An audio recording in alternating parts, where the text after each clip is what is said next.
Hi guys, welcome to Twin Peaks, Twin Perspective.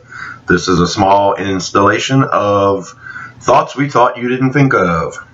Now, these are thoughts that my brother and I came up with, and these are also thoughts that the community came up with and just not a lot of people are talking about. So, full credit to the community. This is my chance to let you know what's being said in whispers. Something you may not have thought of. These are thoughts we thought you didn't think of. So I'm going to start with Major Briggs and Dougie and the Rings. Full spoilers, everything Twin Peaks, by the way. So I wrote a theory about a month ago on what I thought Major Briggs was doing. A little time jumping, setting things up. He's setting everything up so we can follow along.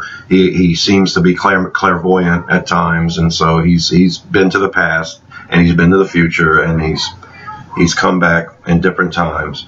It seems as though Mr. C finally caught up to him in the year that the story is taking place now.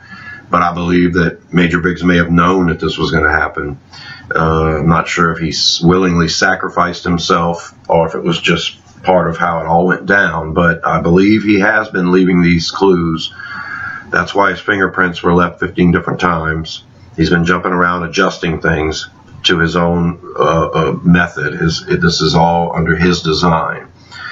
I believe right down to Dougie having the Owl Cave ring and the Major swallowing Dougie's wedding ring. I think the Major did this intentionally so it would be found as a clue to help the authorities.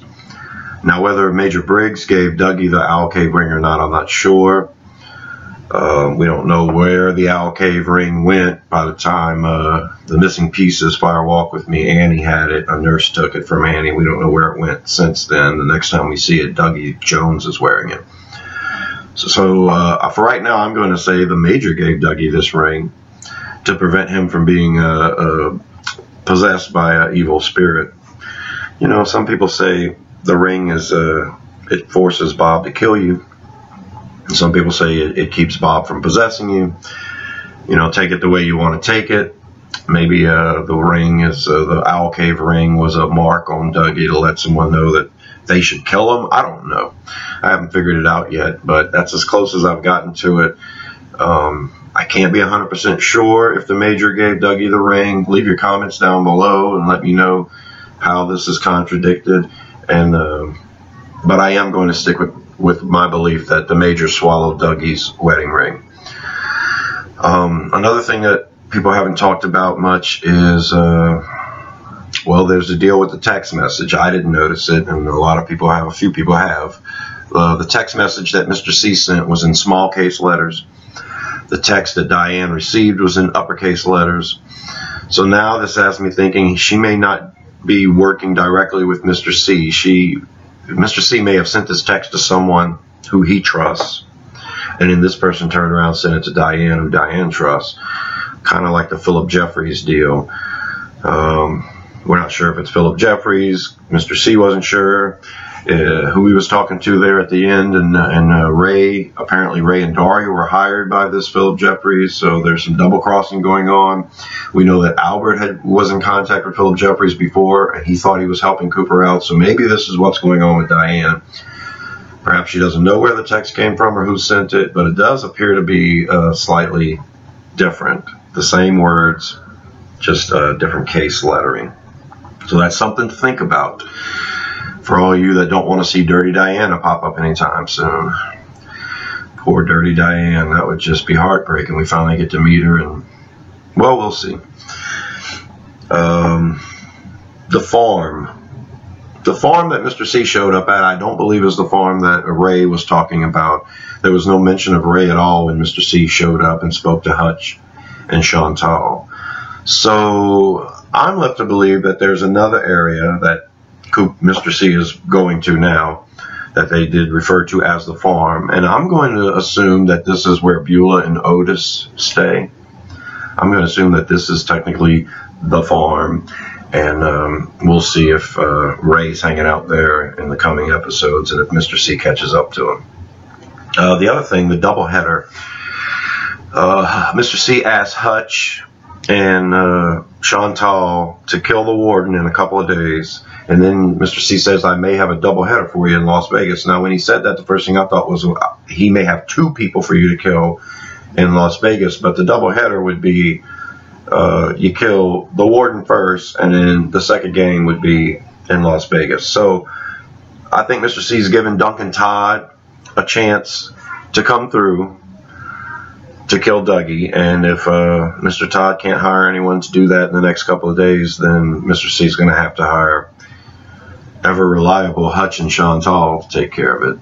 So I think that's where we're headed. I think Duncan Todd is going to have to hire someone else to try to kill Dougie, and when that doesn't work, then poor Mr. Todd's probably going to get it, and then Hutch and Chantal will be going after Dougie. So who does Duncan Todd call and hire?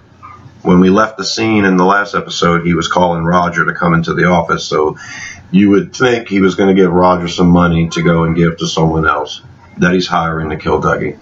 My best guess is the Mitchum brothers. There's the Las Vegas connection there.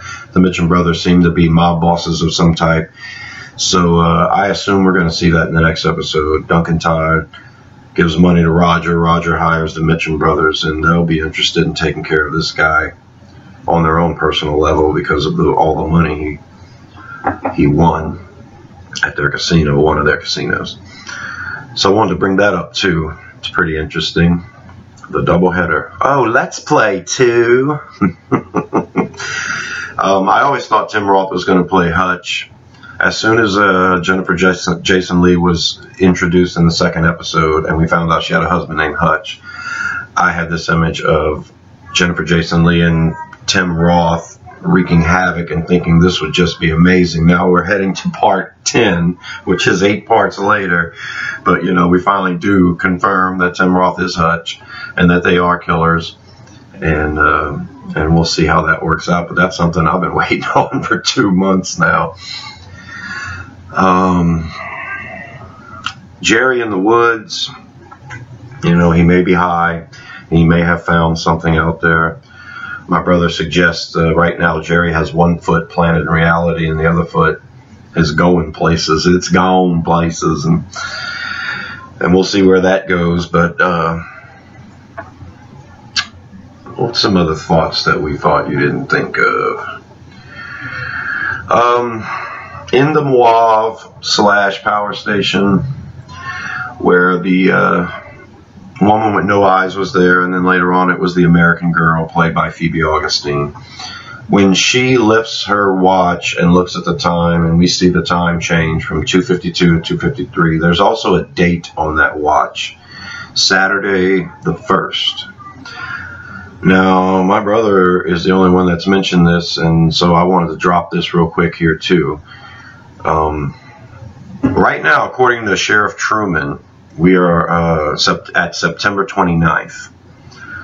William Hastings signed a page. It looked like he signed 9/20, but it could very well be 9/29 and just a sloppy 9. So what I'm going to suggest is that it is September 29th. We are in the same timeline as far as reality on the planet with the interwoven stories go. But the only inconsistency with time that I see is this time on the American Girl's watch, which says the 1st.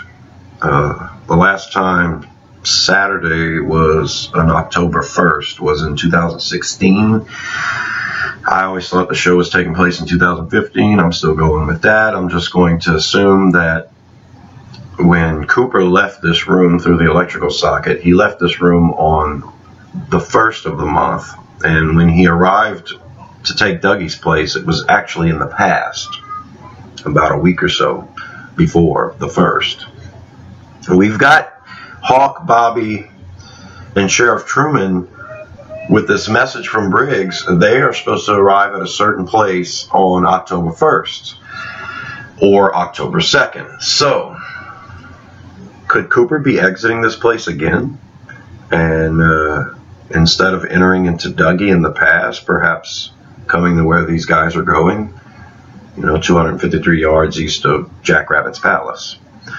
This is a point that not very many people have mentioned. So since that date was the 1st on the American Girl's watch, I'm assuming that Cooper's just living a week ahead of that point. This is all some sort of crazy life that he's going to have to go back into the lodge and come out again in order to become whole. Perhaps a doppelganger has to die or go in first before Coop can really be whole again. But we'll see. I just think it's very interesting that they're supposed to go somewhere on October 1st, and that's actually the day that Cooper left.